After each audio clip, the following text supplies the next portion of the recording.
Vamos a comenzar nuestro estudio leyendo Apocalipsis 14 y el versículo 12. Hoy estamos estudiando 3 frases de ese versículo. La primera la estudiamos, aquí está la paciencia de los santos, se traduce mejor la perseverancia de los santos. Luego, en nuestra última sesión, hablamos de los que guardan los mandamientos de Dios. ¿Cuáles? Los 10 mandamientos.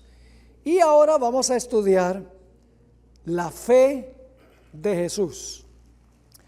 Ahora, las versiones bíblicas no concuerdan en cuanto a la forma correcta de traducir la expresión la fe de Jesús.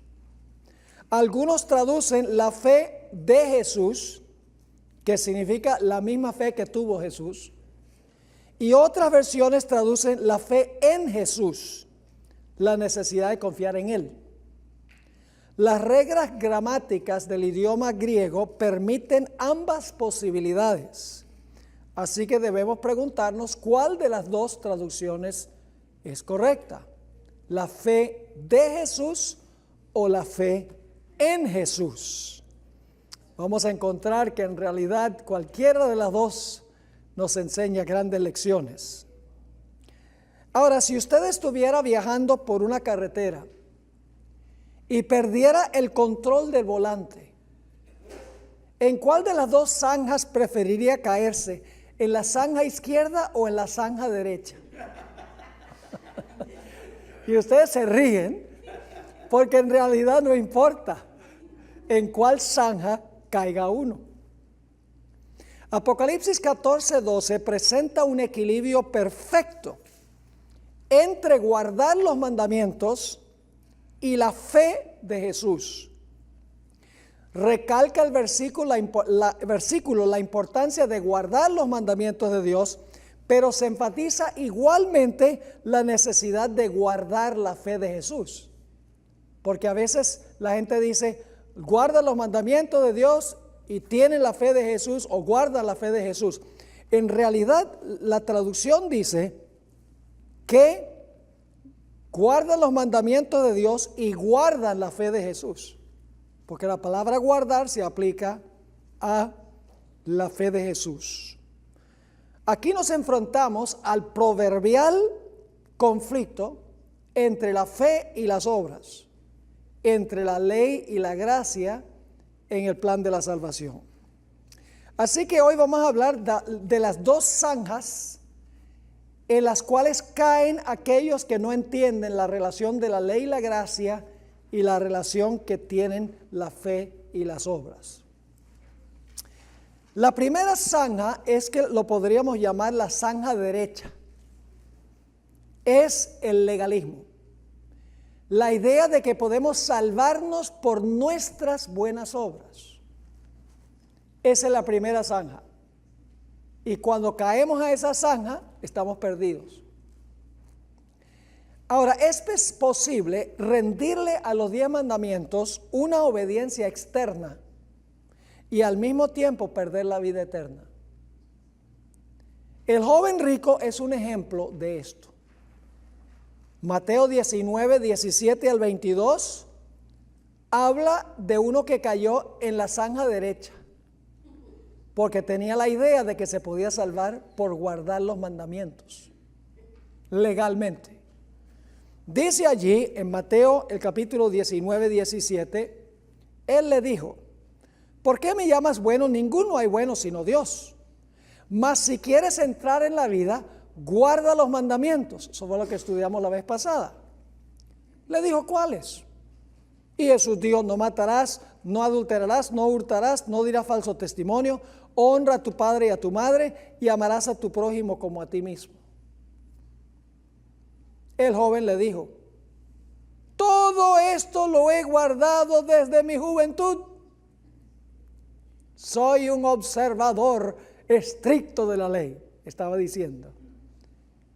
Y dice, ¿qué más me falta?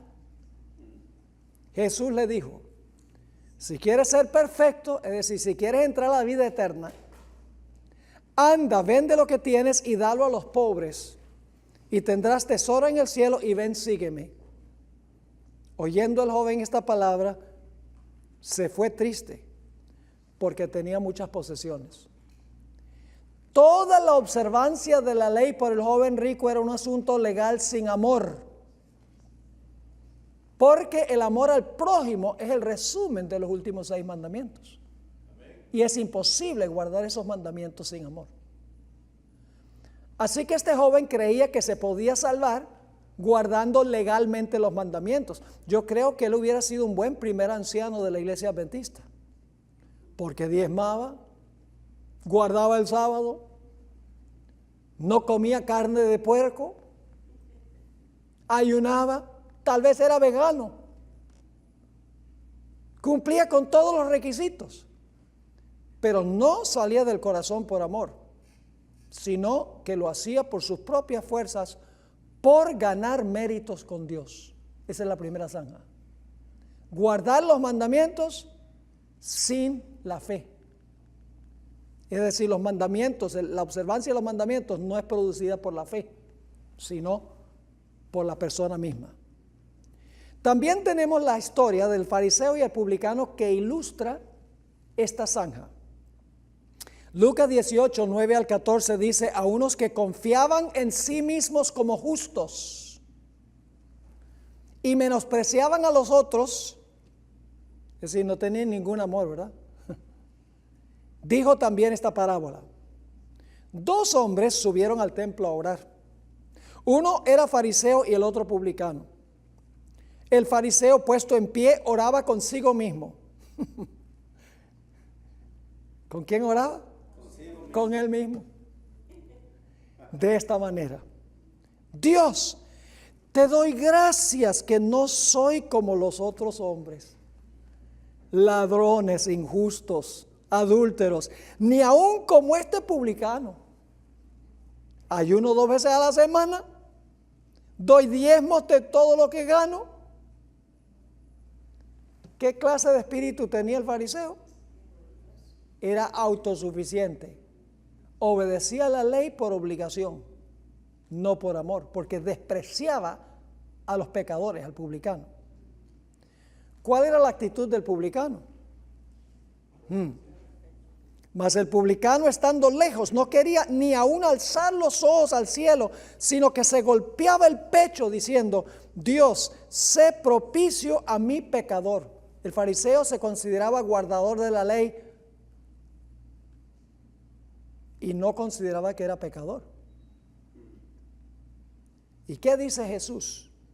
Versículo 14: os digo que este, es decir, el publicano, descendió a su casa justificado, es decir, perdonado, porque reconoció su necesidad, su pecado, antes que el otro, porque cualquiera que se enaltece será humillado, y el que se humilla será enaltecido. Otro ejemplo de la zanja derecha, donde la gente cae para perder la salvación, está en la historia del hijo pródigo. En la historia del hijo pródigo hay 2 hijos. A veces recalcamos uno solo. El hijo pródigo, el que se fue de la casa. Pidió su parte de la herencia, se fue, consiguió unos amigotes, y mientras había dinero, los amigos estaban ahí. Para hacer una larga historia corta, terminó trabajando entre los puercos, y era judío. Los judíos ni siquiera pueden tocar a un puerco. Estaba trabajando y compitiendo por la comida de los puercos. Y cuando está ahí, entra en sí y dice: yo me acuerdo de la casa de mi padre. Y el amor de Dios nos lleva al arrepentimiento. Ay, cómo era la casa de mi padre, qué bueno era mi padre. Regresaré a la casa y diré: he pecado contra el cielo y contra ti, y no soy digno de ser llamado tu hijo. Así que emprende el camino, regresa a la casa. El padre lo está esperando y lo ve de lejos y sale corriendo, lo abraza, le pone el manto más precioso, el anillo, señal de autoridad con que se sellaban documentos. Y el padre está contento y convoca una fiesta. Y la fiesta hay música, está cantando el coro. Sí, la palabra que se usa es ese joron. Llamó el coro y la orquesta. Y estaban todos ahí en la fiesta, gozosos, cantando. Y el hijo mayor estaba ya trabajando en el campo, trabajando como un burro. Fiel al padre. Sí, observador de las reglas de la casa. Y por ahí llama a un siervo y le dice, oye, ¿qué es la música que hay en la casa? ¿A qué se debe? Dice, ¿acaso no has oído? Tu hermano, el que se fue, despilfarró todo lo que tu padre le dio. Y volvió oliendo a cochino como no te imaginas. Y el padre lo recibió, le puso el manto, le dio el anillo real y convocó la fiesta. Y el hijo mayor dice, si alguien se merece la fiesta soy yo. Porque yo he servido a mi padre. Era un hijo que servía al padre como siervo. Por ganar el favor del padre. Por ganar la herencia del padre. Servía al padre. No por amor. Inclusive ni siquiera quiso entrar, dice la historia. Ni siquiera se refirió a su hermano como hermano. Le dijo al papá, este hijo tuyo. El hijo mayor representaba a los legalistas. Los que obedecen todas las leyes de la casa. Los que nunca quebrantan un mandamiento de la casa externamente, pero desprecian a los demás. Otro ejemplo de esto lo tenemos en la historia de los obreros de la viña, que se encuentra en Mateo el capítulo 20, 10 al 16. La estamos estudiando la zanja número 1. La idea de que una persona se puede salvar por lo que hace. Leemos allí desde el versículo 10 hasta el versículo 16. Al venir también los primeros, esto es cuando se va a pagar al final del día, pensaron que habían de recibir más. Porque salieron a las 6 de la mañana, trabajaron 12 horas, y, nosotros trabajamos más, merecemos más. ¿Cómo es que los que trabajaron 1 hora les pagan igual que a nosotros? Si nosotros trabajamos más. Así que dice, al venir también los primeros, pensaron que habían de recibir más, pero también ellos recibieron cada uno un denario. Y al recibirlo, murmuraban contra el padre de la familia, diciendo, estos postreros han trabajado 1 sola hora, y los has hecho iguales a nosotros, que hemos soportado la carga y el calor del día.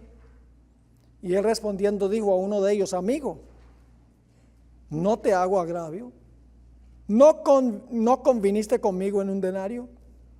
Toma lo que es tuyo y vete. Pero quiero dar a este postrero como a ti. ¿No me es lícito hacer lo que yo quiero con lo mío? ¿O tienes tu envidia porque yo soy bueno? Así los primeros serán postreros y los postreros primeros. Porque muchos son llamados, mas pocos escogidos.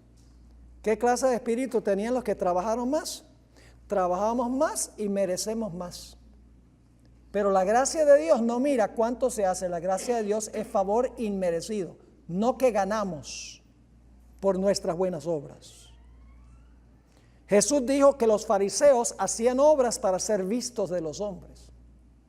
Dice Mateo 6, el versículo 1 en adelante, guardaos de hacer vuestra justicia delante de los hombres para ser vistos de ellos. De otra manera no tendréis recompensa de vuestro Padre que está en los cielos.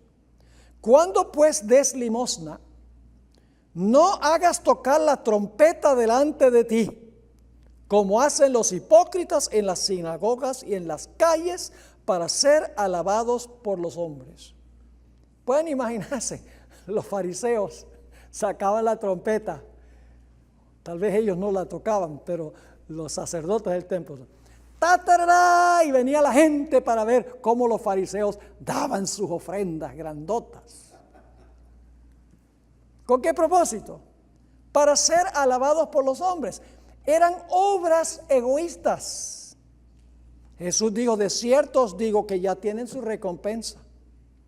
Y cuando ores no seas como los hipócritas, porque ellos aman el orar en pie en las sinagogas y en las esquinas de las calles. ¿Con qué propósito? Para ser vistos de los hombres. De cierto os digo que ya tienen su recompensa. Su recompensa es que los hombres los ven pero no heredan la recompensa más importante, que es la vida eterna. ¿Estamos entendiendo la primera zanja? La idea que podemos salvarnos por lo que hacemos, por nuestras buenas obras, por obedecer la ley. Dios tiene que salvarme. Esa es la idea de la primera zanja. Ahora yo pregunto, ¿espera Dios que hagamos buenas obras? Sí. Oh, sí, sí. En un momento vamos a leer un versículo, pero vamos a Mateo 23, 25 al 28 para ver cuál era el problema de los escribas y de los fariseos. Mateo 23, 25. Ay de vosotros, escribas y fariseos hipócritas, porque limpiáis, ¿qué cosa? Lo de afuera del vaso y del plato. Pero ¿dónde está el problema? Pero por dentro estáis llenos de robo y de injusticia. Fariseo ciego, limpia primero lo de adentro del vaso y del plato para que también lo de afuera sea limpio. Ay de vosotros, escribas y fariseos hipócritas, porque sois semejantes a sepulcros blanqueados, que ¿por dónde?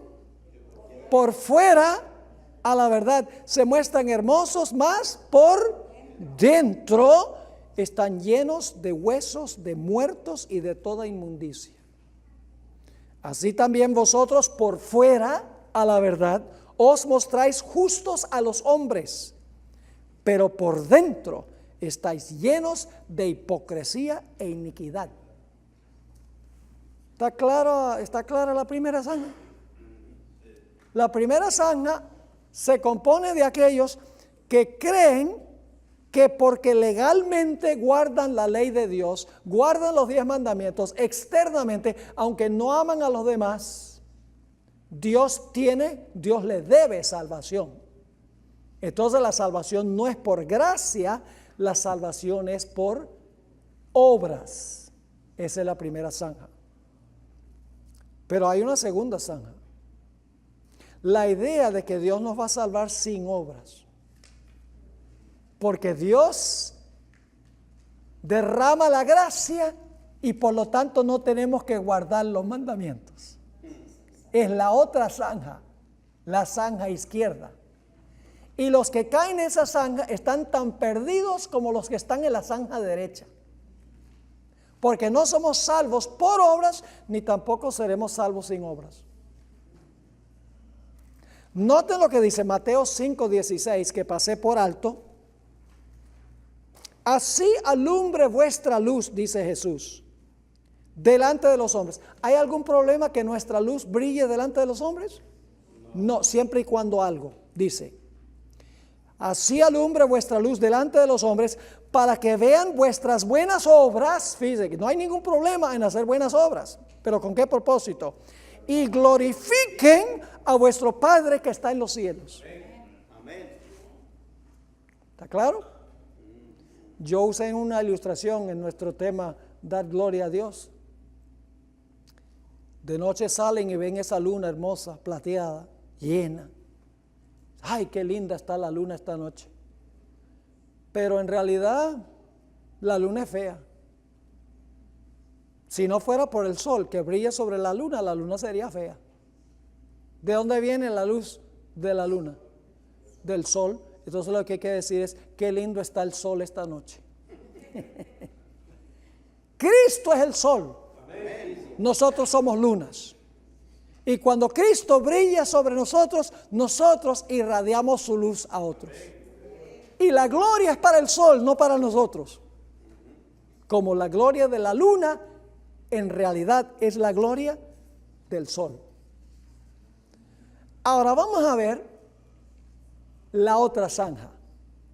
De los que dicen, no, yo estoy bajo la gracia, yo no tengo que guardar la ley porque Cristo la guardó por mí. Las obras no cuentan nada para la salvación, dicen los que están en la zanja izquierda. Vamos a ver Gálatas 2:16. Y vamos a leer con cuidado. Sabiendo que el hombre no es, ¿cuál es la siguiente palabra? Justificado por las obras de la ley. La palabra justificado significa perdonado. El hombre no es perdonado o no es salvado por las obras de la ley. sino por la ¿qué? Por la fe de Jesucristo. La expresión que encontramos en el mensaje del tercer ángel. Nosotros también hemos creído en Jesucristo para ser ¿qué? Justificados por la fe de Cristo y no por las obras de la ley, por cuanto por las obras de la ley nadie será justificado. ¿Podemos ser justificados por guardar la ley? No. ¿Podemos salvarnos por las obras de la ley? No. Ahora, noten Gálatas 5 y el versículo 4. Gálatas 5 y el versículo 4. De Cristo os desligasteis, los que por la ley os ¿qué? Justificáis. De la gracia habéis caído. Los que tratan de justificarse por la ley han caído de la ¿qué? Han caído de la gracia. Y por lo tanto la gente dice, ve, los que guardan la ley creen que se van a salvar por guardar la ley. Y en realidad el hombre es salvo por pura gracia. No hay que hacer nada. Pablo sabía que la gente iba a decir eso. Porque después de Gálatas 5:4, donde dice el apóstol Pablo, de Cristo os desligasteis, los que por la ley os justificáis, de la gracia habéis caído. Luego en el versículo 16 al 26, el apóstol Pablo dice que el verdadero cristiano produce el fruto del Espíritu. Dice, digo pues, andad en el Espíritu y no satisfagáis los deseos de la carne, porque el deseo de la carne es contra el Espíritu y el del Espíritu en contra de la carne, y estos se oponen entre sí para que no hagáis lo que quisierais. Pero si sois guiados por el Espíritu, no estáis bajo la ley, porque si somos guiados por el Espíritu vamos a guardar la ley y la ley no nos va a condenar. Sigue diciendo, y manifiestas son las obras de la carne, que son, ¿qué cosa? Adulterio, fornicación, inmundicia, lascivia, idolatría, hechicerías, enemistades, pleitos, celos, iras, contiendas, disensiones, herejías, envidias, homicidios, borracheras, orgías y cosas semejantes a estas, acerca de las cuales os amonesto, como ya os lo he dicho antes, que los que practican tales cosas no heredarán el reino de Dios. ¿Tienen algo que ver las obras con nuestra salvación? ¿Podemos seguir haciendo todo esto, fornicando, adulterando, practicando lascivia, hechicerías, enemistades y salvarnos igual? No. ¿Nuestras obras entonces tienen algo que ver con nuestra salvación? Son el producto de la salvación. Y si la salvación no produce las buenas obras, es porque en realidad no hemos sido salvos. Sigue diciendo el apóstol, más el fruto del Espíritu es amor, gozo, paz, paciencia, benignidad, bondad, fe, mansedumbre, templanza. Contra tales cosas no hay ley. ¿Alguno de ustedes conoce una ley que prohíbe el amor? ¿Alguien conoce una ley que prohíbe el gozo? ¿Alguien conoce una ley que prohíbe la paciencia? No, el apóstol dice, el que tiene el fruto del Espíritu, no hay ley que condene eso. Y luego dice, pero los que son de Cristo han crucificado la carne con sus pasiones y deseos. Si vivimos en el Espíritu, andemos también en el Espíritu. Es decir, las obras no nos salvan, pero cuando estamos salvos, produciremos el fruto de las obras. Ahora, los protestantes de hoy en día a veces interpretan mal algunos versículos de la Biblia, porque quieren seguir pecando y decir, bueno, la gracia de Dios nos salva. Uno de estos textos es Romanos 3:28. Concluimos pues que el hombre es justificado por la fe sin las obras de la ley. Entonces yo soy justificado por la fe sin las obras de la ley. Pero el apóstol Pablo sabía que alguien iba a usar mal ese texto. Que alguien iba a decir, soy justificado por fe y no por las obras de la ley. No importan las obras entonces. Pablo sabía que la gente iba a decir eso. Y por lo tanto en el versículo 31, el apóstol Pablo escribió, luego por la fe invalidamos la ley. No. En ninguna manera, sino que confirmamos la ley. Otro texto mal interpretado es Romanos 5:20. Pero la ley se introdujo para que el pecado abundase, mas cuando el pecado abundó, sobreabundó la gracia. Y he escuchado a algunos cristianos decir, donde hay mucho pecado, hay mucha gracia. Así que pequemos mucho para que haya mucha gracia. El apóstol sabía que la gente iba a usar ese texto así, mal interpretado. Y por lo tanto, en el siguiente versículo, bueno, el versículo 21 es parte de esto, pero luego el apóstol Pablo dice, en el capítulo 6 y el versículo 2, versículo 1 y 2, ¿qué pues diremos? ¿Perseveraremos en el pecado para que la gracia abunde? Como dicen algunos cristianos, en ninguna manera, porque los que hemos muerto al pecado, ¿cómo viviremos aún en él? Pablo sabía que la gente iba a interpretar mal ese texto. Sí. El texto favorito de todos los textos, para aquellos que quieren decir que se pueden salvar por gracia y que las obras no importan, que la obediencia no importa, es Romanos 6:14. Porque el pecado no se enseñoreará de vosotros, pues no estáis bajo la ley, sino bajo la gracia. Y entonces la gente dice, ustedes los adventistas están bajo la ley porque creen que tienen que guardar la ley, pero nosotros somos libres, estamos bajo la gracia y no tenemos que preocuparnos por nuestras obras. Pablo sabía que la gente iba a usar eso de esa manera, así que enseguida corrige. Versículo 15. ¿Qué pues? ¿Pecaremos porque no estamos bajo la ley sino bajo la gracia?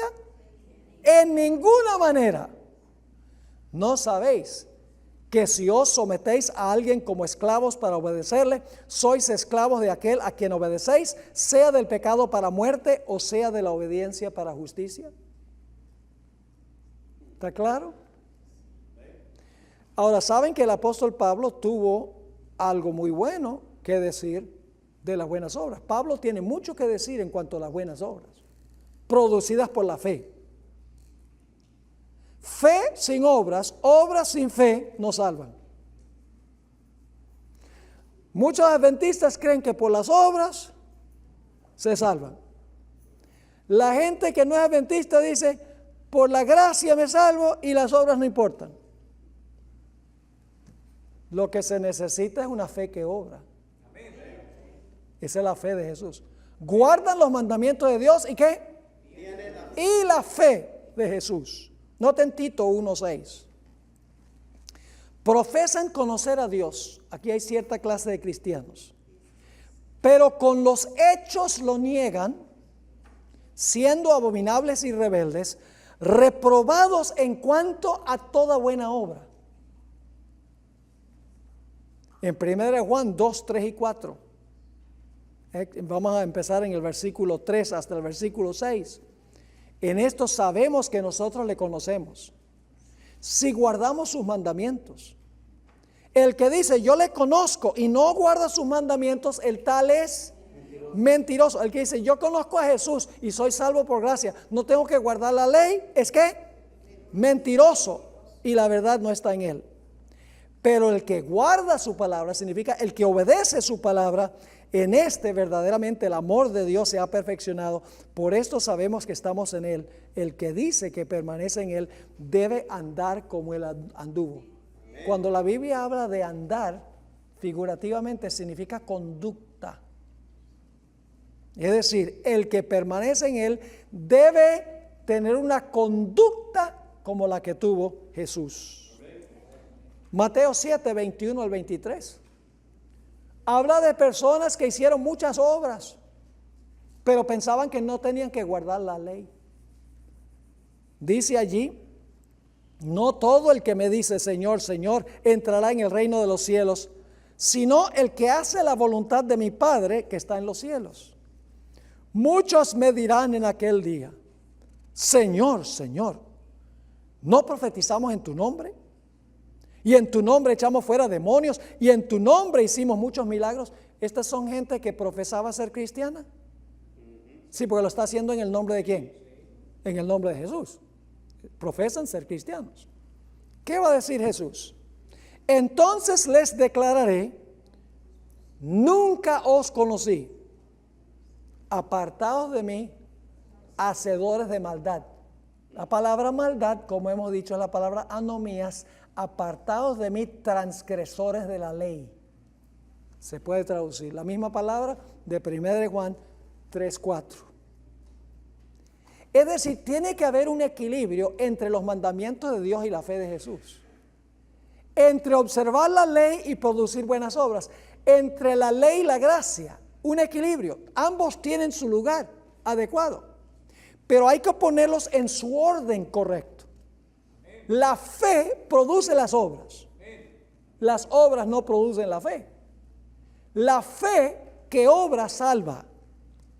Vamos a anotar algunos versículos al pie de la página 355. En esto es glorificado mi Padre, en que llevéis mucho fruto y seáis así mis discípulos. Yo pregunto, ¿qué es lo que demuestra que somos discípulos de Jesús? ¿Nuestra fe o nuestro fruto? Nuestro fruto demuestra si tenemos fe o no. Otro texto favorito de los que dicen que porque estamos bajo la gracia no hay que guardar la ley, que es imposible guardar la ley, es Efesios 2, 8 y 9. A donde dice, porque por gracia sois salvos. ¿Cómo? Por medio de la fe. Y esto no de vosotros, pues es don de Dios, no por obras para que nadie se gloríe. Dice, por gracia somos salvos a través de la fe, no por obras. Entonces las obras no son importantes. El problema es que no leen el versículo 10, el siguiente versículo. Porque somos, ¿qué cosa? Hechura suya, creados en Cristo Jesús, ¿con qué propósito? Para buenas obras, las cuales Dios preparó de antemano para que anduviésemos en ellas. Somos salvos por gracia a través de la fe, pero una fe que obra. Porque dice aquí, creados en Cristo Jesús para buenas obras.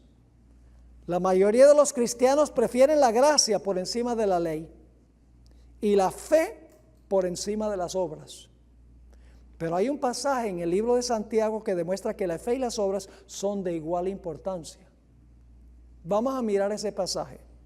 Santiago 2, 14 al 24. Saben que Martín Lutero no quería el libro de Santiago. Nunca escribió un comentario sobre Santiago ni sobre Apocalipsis. No le gustaba Apocalipsis, Lutero. Dice, porque yo no encuentro ahí sino dragones y monstruos y números misteriosos. Yo no encuentro a Cristo ahí, decía Lutero. Él dijo, él le llamó a Santiago la epístola de paja. Y quería que se sacara de la Biblia, Martín Lutero. ¿Por qué? Por el pasaje que vamos a estudiar primordialmente. Santiago 2:14. Hermanos míos, ¿qué aprovechará si alguno dice que tiene fe y no tiene obras? ¿Cómo es la cosa? ¿Cuál es el problema? Dice que tiene fe, pero no tiene obras. ¿Podrá la tal fe salvarle? Yo pregunto, ¿tienen las obras algo que ver con la salvación? Sí, ahí lo dice. Sigue diciendo. Y si un hermano o una hermana están desnudos y tienen necesidad del mantenimiento de cada día, y alguno de vosotros les dice, en vez de darle lo que necesitan, id en paz, calentaos y saciaos, pero no les dais las cosas que son necesarias para el cuerpo, ¿de qué aprovecha? Así también la fe,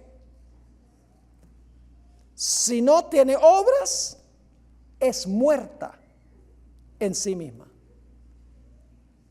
¿Puede una fe muerta salvar al ser humano? No. La fe sin obras es ¿qué cosa? Muerta. Es muerta. Noten lo que dice en el versículo 18. Pero alguno dirá, tú tienes fe y yo tengo obras. Muéstrame tu fe sin tus obras y yo te mostraré mi fe por mis obras. Las obras demuestran si la fe es genuina o no. Versículo 19, tú crees que Dios es uno. Bien haces. También los demonios creen y tiemblan.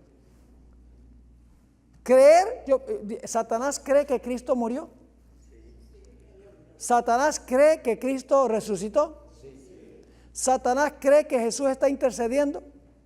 Satanás cree que Cristo viene por segunda vez. Entonces el diablo se va a salvar porque cree.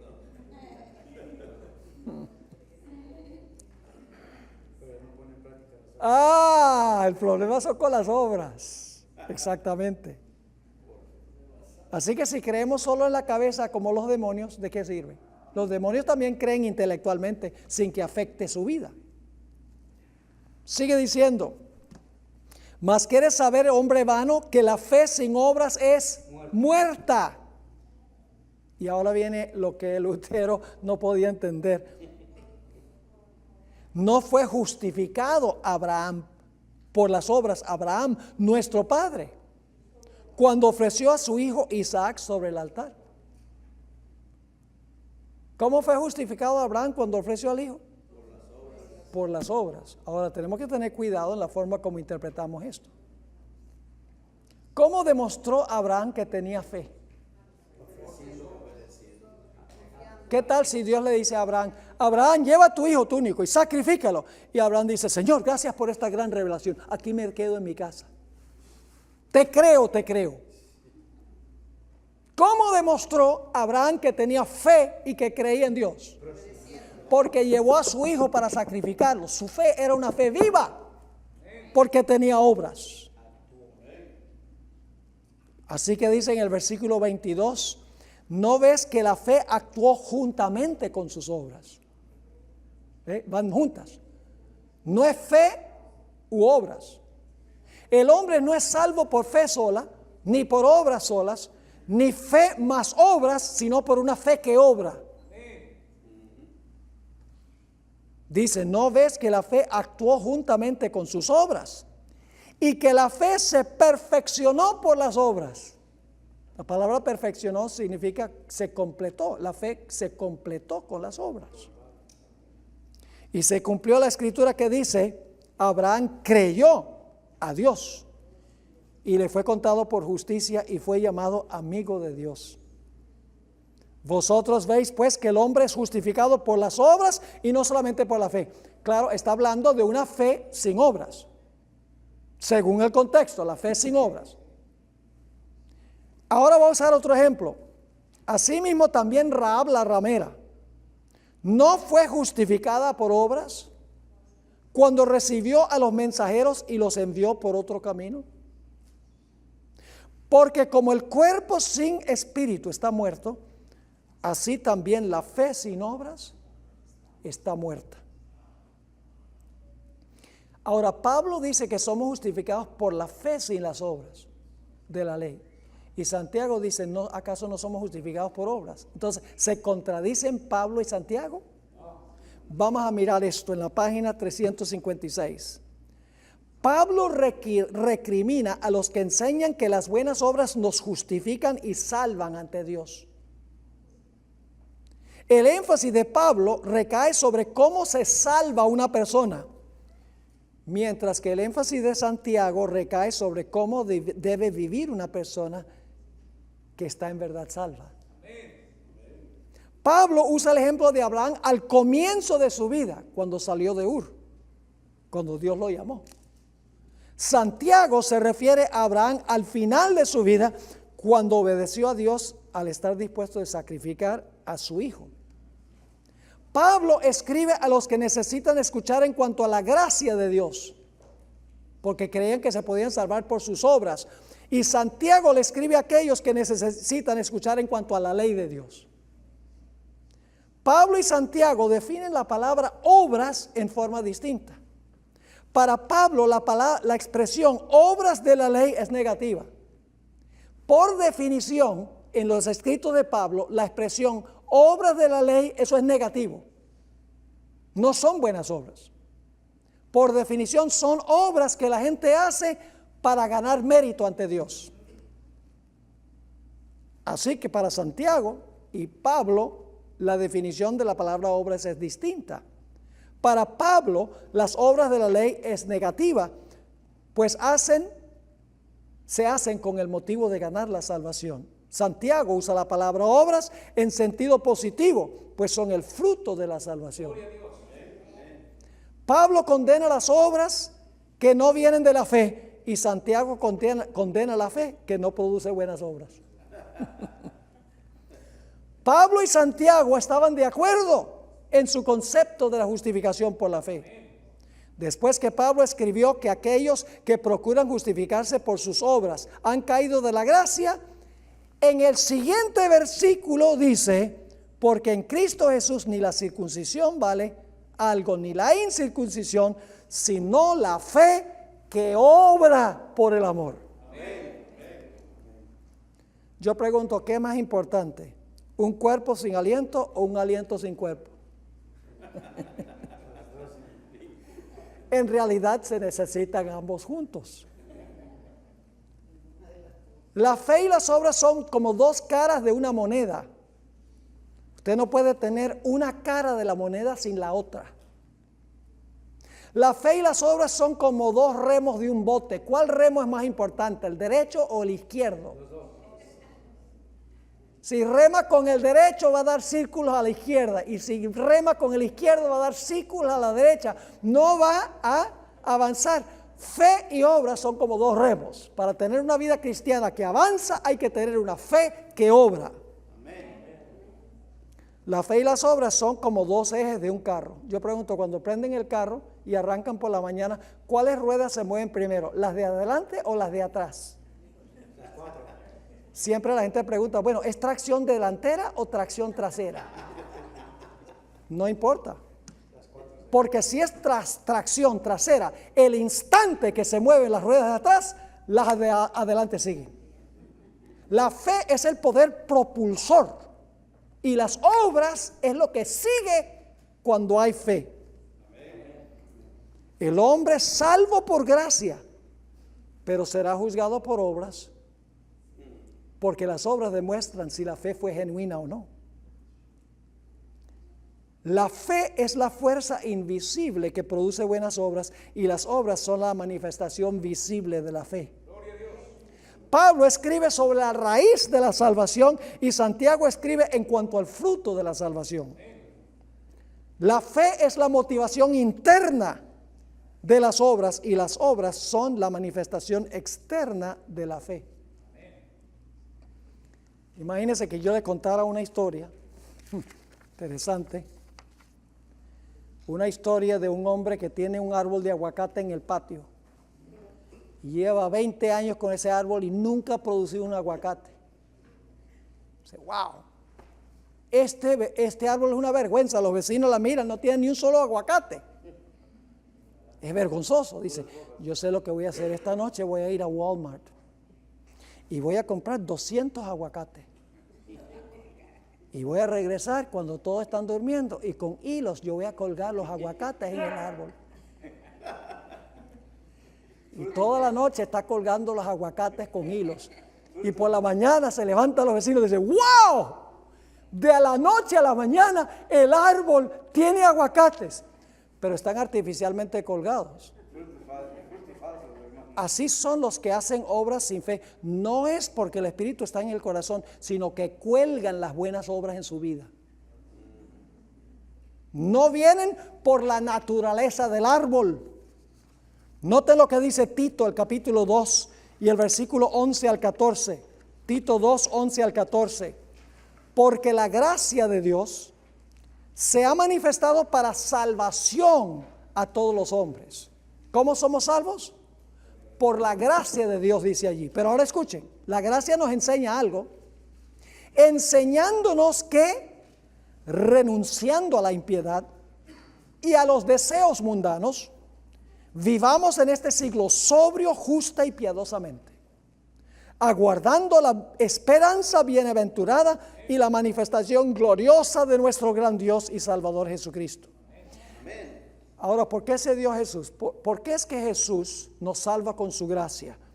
Dice, a quien se dio a sí mismo por nosotros, ¿para qué? Para redimirnos de toda iniquidad y purificar para sí un pueblo propio, celoso de buenas obras.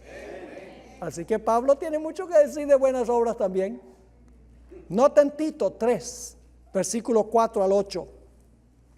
Pero cuando se manifestó la bondad de Dios, nuestro Salvador, y su amor para con los hombres, nos salvó. ¿Cómo nos salvó? No por obras de justicia que nosotros hubiéramos hecho, sino por su ¿qué? Misericordia. Entonces no tenemos que preocuparnos por las buenas obras, porque aquí dice, nos justificó no por las obras que nosotros hicimos, sino por misericordia, así que no hay que guardar la ley. Sigamos leyendo. Por el lavamiento de la regeneración y por la renovación en el Espíritu Santo, el cual derramó en nosotros abundantemente por Jesucristo nuestro Salvador. Ahora escuchen, para que justificados por su gracia viniésemos a ser herederos conforme a la esperanza de la vida eterna. Palabra fiel es esta, y en estas cosas quiero que insistas con firmeza, para que los que creen en Dios, ¿qué deben hacer? Procuren ocuparse en buenas obras. Estas cosas son buenas y útiles a los hombres. Ahora vamos a leer unas citas de la hermana White sobre lo que significa la fe de Jesús. En realidad el mensaje del tercer ángel, hermanos y hermanas, cuando dice los mandamientos de Dios, eso es guardar la ley. La fe de Jesús es el poder que nos ayuda a guardar la ley. Fe y obras, ley y gracia, pero en su orden correcto.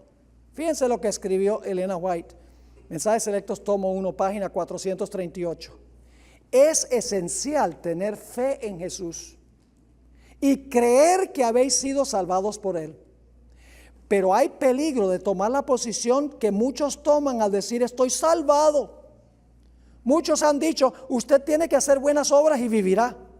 Sin embargo, aparte de Cristo, nadie puede hacer buenas obras.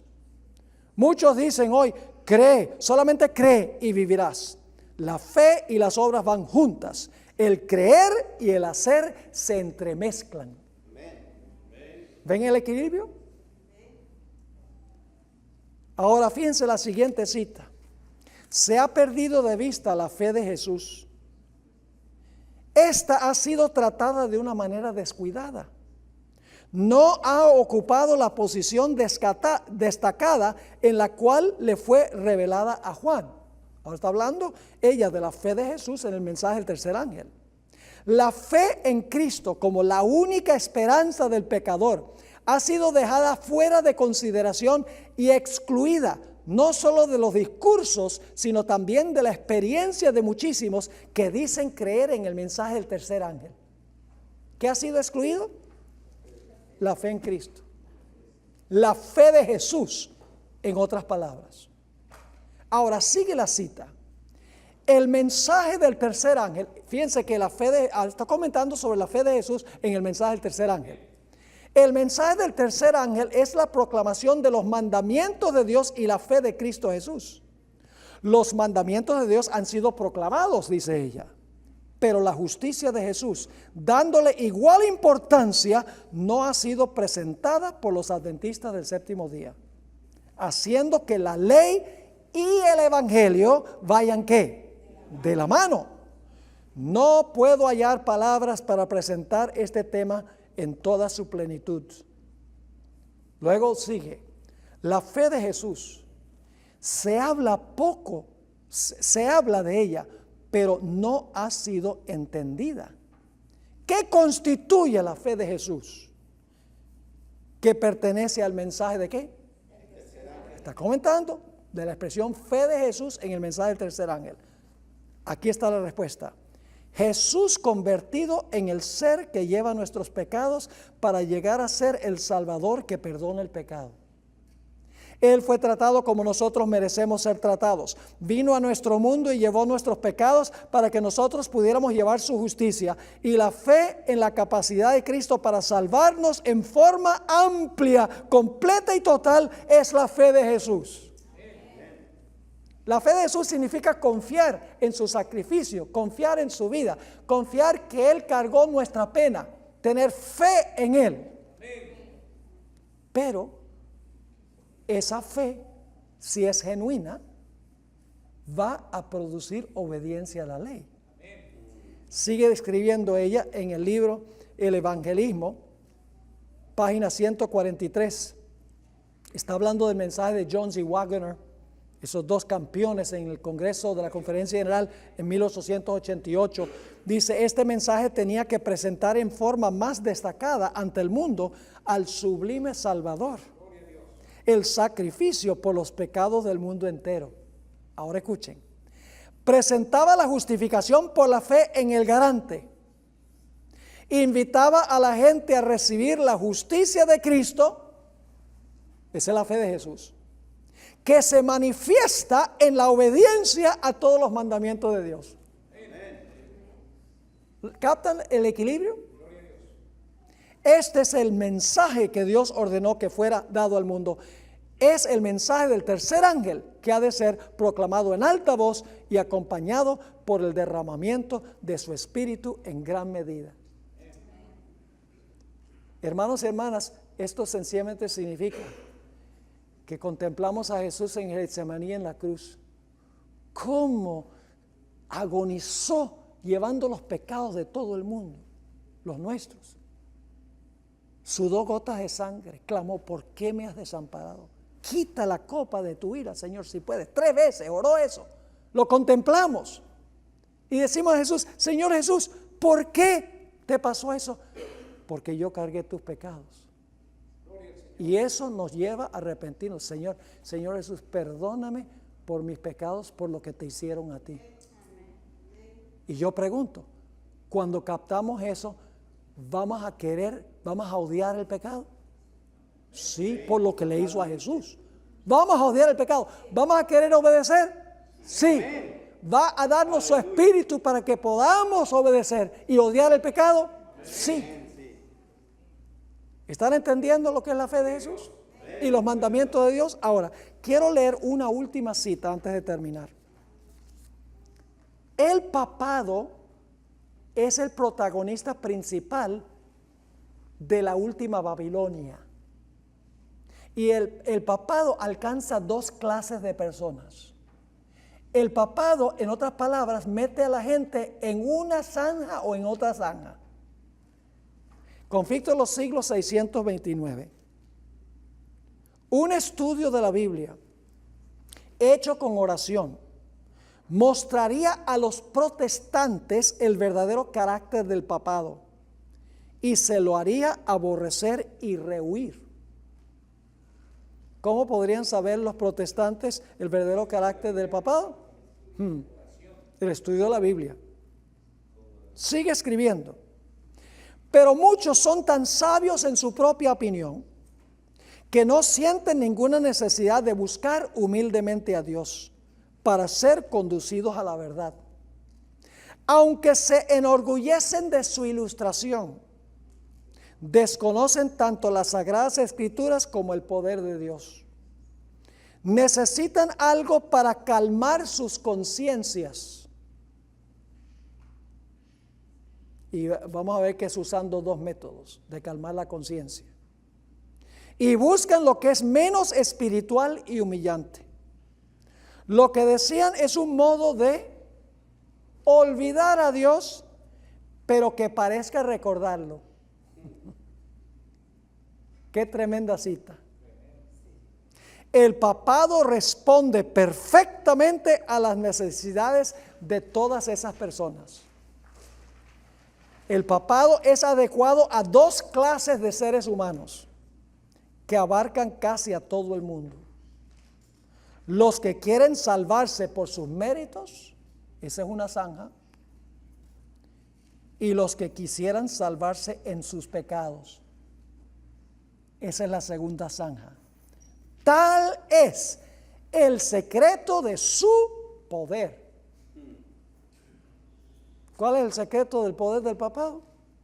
Enseña que una persona puede salvarse por sus obras o se puede salvar en sus pecados. ¿Y cómo lo hace? Yo pregunto, ¿la Iglesia Católica le da muchos medios a la gente para ganar méritos? Peregrinajes, orar el rosario, etcétera, ganas mérito, indulgencia. Pero la Iglesia Católica también hace que la gente fácilmente peque. Sí, pues lo único que tienes que hacer es confesarle los pecados al sacerdote. Y entonces puedes seguir de borracho y mujeriego y no hay problema. Mantén tus pecados confesados al sacerdote humano y estás bien. Así que el papado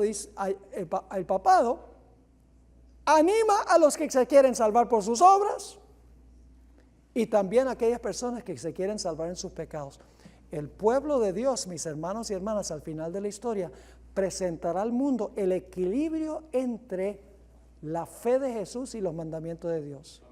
Le enseñaremos que cuando amamos a Jesús, cuando en verdad hemos sido perdonados y recibimos la salvación, el resultado será que ansiaremos odiar el pecado, eliminar el pecado y obedecer al Señor Jesús, no por obligación, sino por el motivo del amor en el corazón. Ese es nuestro mensaje.